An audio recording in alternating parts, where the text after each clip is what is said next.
Glass is one of those things that people, in most cases, don't understand. They have no idea how it's made. I always had the drive from when I first started glass blowing. I always knew I would have my own studio. Glass blowing is such a hands-on thing. You can't just learn by watching somebody, or you've just got to do it. And you've got to spend hours and hours and hours doing it and making mistakes and burning yourself and going through all that. One of the reasons why we have our studio open to the public, to show people what's involved with making the glass and also blowing it. Now it's just being dropped on top. The tricky part, I guess, is to keep that bowl hot enough. Again, it's all about the temperature. The bowl has to be hot enough to cope with the hot glass being poured onto it. If it was too hot, it would collapse, but if it was too cold, it would crack. Generally with glass, if you make a mistake, that's it. I do still get excited, and I think that's why it's important to make new designs, because if you don't change your designs, then you can start losing that if you're making the same things again and again. So when you get something that's new and you think this is really great, then it's really exciting. Then you jump out in bed in the morning and think, right, I'm going to go and make these pieces today, and they're going to be great. We do get excited about blowing glass. It's good fun and challenging, everything that you want out of a job. Always tell people it's a life, it's not a job, it's just the way we live. I started off in Norway. My parents are obviously Scottish, but they both moved to Norway as glass engravers. So I was born there. When I was 12, I moved to Scotland. And then I went to England to do this course in glass that my father heard of, which was an all glass course. I was born in Melbourne, 1959, and grew up in Beaumaris, southeastern suburbs.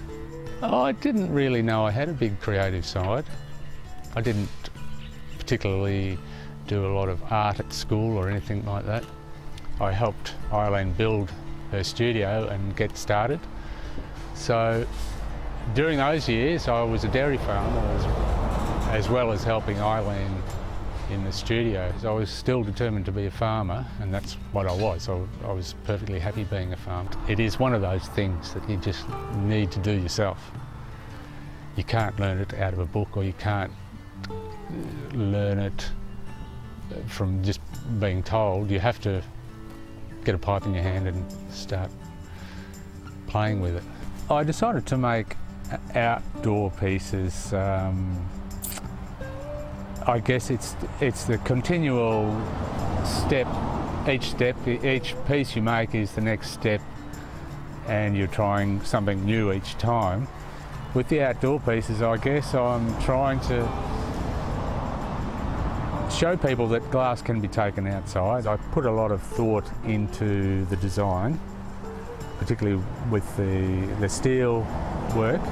That takes quite a bit of time to get together. For example, the piece I've made called Determination, it probably took me a week or so to get the steel work done, and then I blew some glass into the hole of the steel. My pieces generally have a connection with landscape. I think a lot of them do.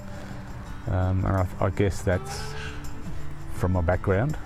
Often when you travel around the outback in Australia, you come across little settlements, and the only things that are left there, the only way that you know that there was settlement there, is that there's glass bottles and pieces of glass lying around in the ground.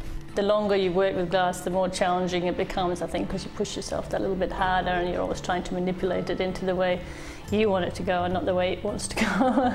You're always pushing yourself to make bigger pieces. I've got to the stage in my life now where sometimes I think, oh, well, if you have good assistants, as they say, you're only as good as your assistant. I tend to use our assistant a lot for the lifting. Colours in glass at the moment are, well, they're so exciting at the moment because all the bright colours are in. It's, I love the colours at the moment. It's the oranges, the reds, the yellows, the lime greens. I mean, lime and green and red are my favourite colours at the moment, so I tend to try and put them all together. I love adding them together, even red and purple, which a few years ago, if you thought about red and purple, you would think, oh no, you don't do that, but today they look great. So I chose to go down the path of glass blowing because I thought it was really a lot more exciting, a lot more instantaneous, and just personally at the time that I was at the time, it was just so good. My father's techniques of the cameo work is actually being classified as a dying art. People aren't learning it anymore because it just takes too long to learn and too long to do the pieces, so people can't see any income out of it. So the furnace is running 7 days a week, 24 hours a day. We never switch it off. Over there, that's the glory hole. It should be called the hell hole, but it's a glory hole. It's about 1200 degrees. I think people really appreciate then what goes into the piece, and also quite often people will buy the piece that they've stood and watched because it's like watching birth. It's sort of, they've seen it being created and they love that. I like getting the response that you get from them at the end of the piece. For example, when you're making a platter and you're making it round the whole time, but you've told them it's going to be a platter, and they just look at you and think, nah, it's not going to be a platter. And at the very end, you just heat it up and then you do the big spin. And then they're always got the big woo, it's like, it's great. So you think, oh yeah, it's exciting. It's a bit, I suppose it's like performing, isn't it, in some ways? And it is red. It will be red tomorrow.